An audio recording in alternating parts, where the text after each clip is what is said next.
All right, guys, so this video follows up your self-study package about organic chemistry. If you haven't already worked through that whole package, I really encourage you to do that because I'm going to be referring to some content from it that I'm just going to expect you to be familiar with. Okay?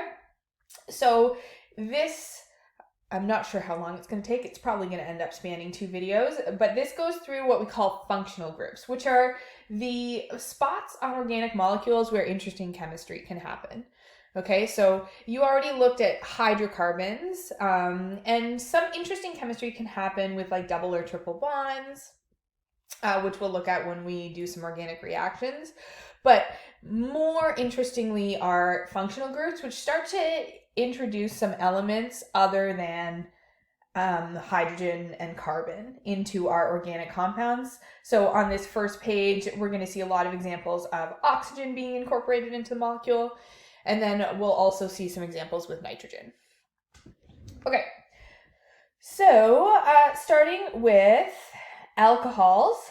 So there's 2 different designations here, the class and the functional group. And they mean very similar things and are sometimes used interchangeably, but the class refers to like the overall type of compound, and then the functional group refers to the piece of the molecule, I guess. Okay, so an alcohol is characterized by having a hydroxyl functional group, which means that somewhere on the carbon chain, that's what this little R group means here. It means just a hydrocarbon chain.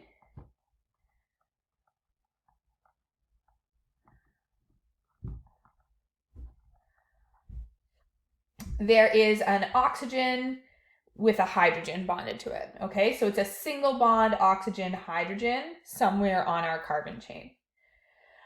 So what that might look like, I'm gonna start with a full structural diagram just to be clear. So that might be something like if I had 3 carbons and I could put my hydroxyl group on one of those carbons, and then if I'm drawing this type of diagram, I have to make sure that I'm filling up all of my bonding spots on carbon with hydrogens. Okay, so that would be an example of an alcohol. Okay, and I can tell because it's got this piece right here. Now to name this, there's a couple different names you might encounter for this compound actually. So obviously we've got 3 carbons, so we know we've got a propane backbone.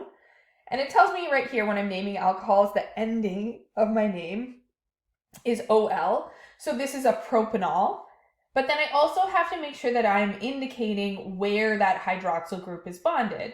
Okay, so it's not on one of the end carbons, it's on the middle carbon. So I would probably, the way I like to write that name is propan 2-ol. I like to put the number inside the name so that it's right next to the functional group, so it's really clear. You could also see it called 2-propanol. That would be an acceptable name. Another way of naming it, you encountered this in your self-study package, is to use this idea of iso. So this is an N-propanol, which would mean that the hydroxyl group is on the end because it's a normal chain. Instead, this is isopropanol, meaning that it is symmetrical around that middle carbon. Isopropanol. Okay, and this is actually a substance, isopropanol is often sold as rubbing alcohol. You can, probably not right now, it's all sold out because it's a disinfectant, but you can go to the drugstore and you can buy isopropanol on the shelf. Okay, so that was our first functional group, alcohols. Next one, aldehydes. Okay, and here the class and the functional group name match. If I were to write a condensed formula for this, it would look like that. Sorry, I don't know why Siri got activated on my watch there. And then this is the general structural formula for an aldehyde. You'll notice if you're looking ahead, the ketone looks very simple or very similar. The big difference between a ketone and an aldehyde is this hydrogen right here. An aldehyde group will have the carbon with the double bond to oxygen also having a hydrogen bonded to it, okay? And that's really important for reactivity when we talk about that later on. Whereas a ketone, which we're going to look at in a second, there's no hydrogen bonded to that carbon with a functional group on it. Okay, so this is an aldehyde, and we'll see it's different from an alcohol, which has a single bond to oxygen. This one has a double bond to oxygen. Okay, so if I was going to draw an example of a ketone, of an aldehyde, I'll use a skeletal diagram this time. So let's say I want 5 carbons. So 1, 2, 3, 4, 5.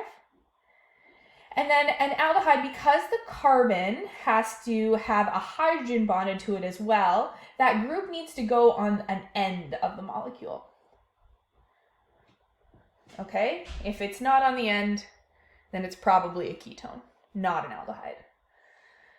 Okay, and then to name this, so I know that I drew 5 carbons, 1, 2, 3, 4, 5, so that's pent.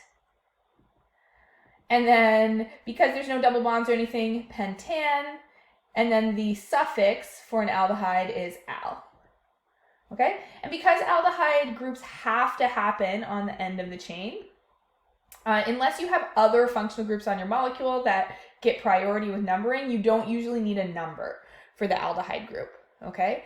And that naming multiple functional groups on the same molecule is kind of outside of the scope of what we're going to cover in grade 12. You'll see that if you take organic chemistry in university, but usually we stick to one functional group per molecule, or one type of functional group at least. Okay.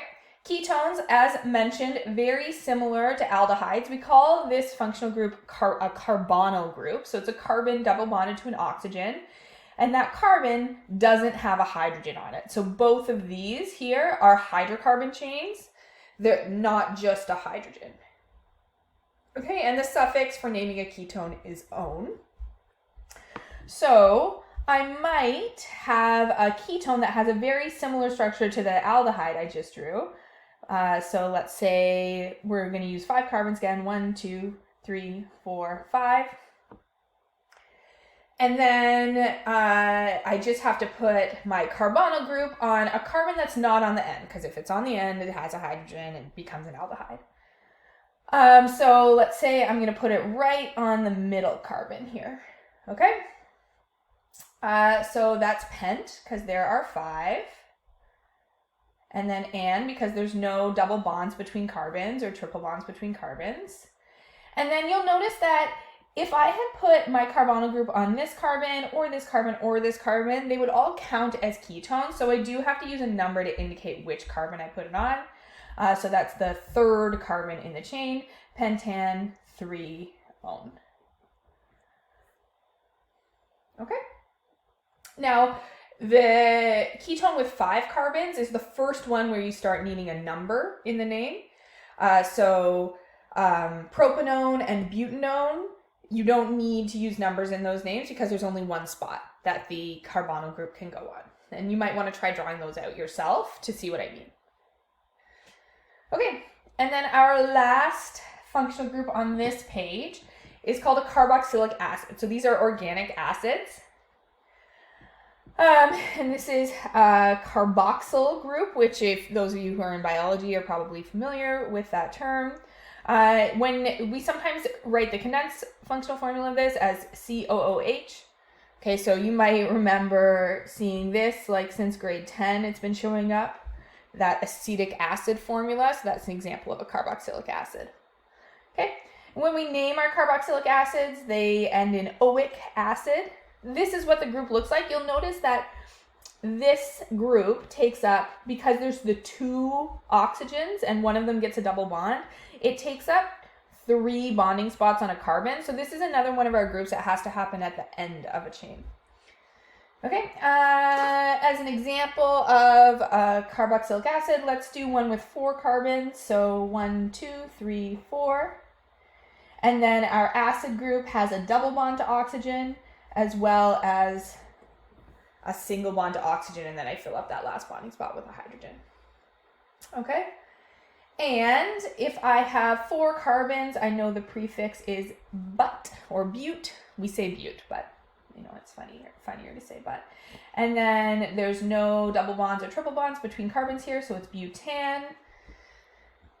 And then my ending is oic acid.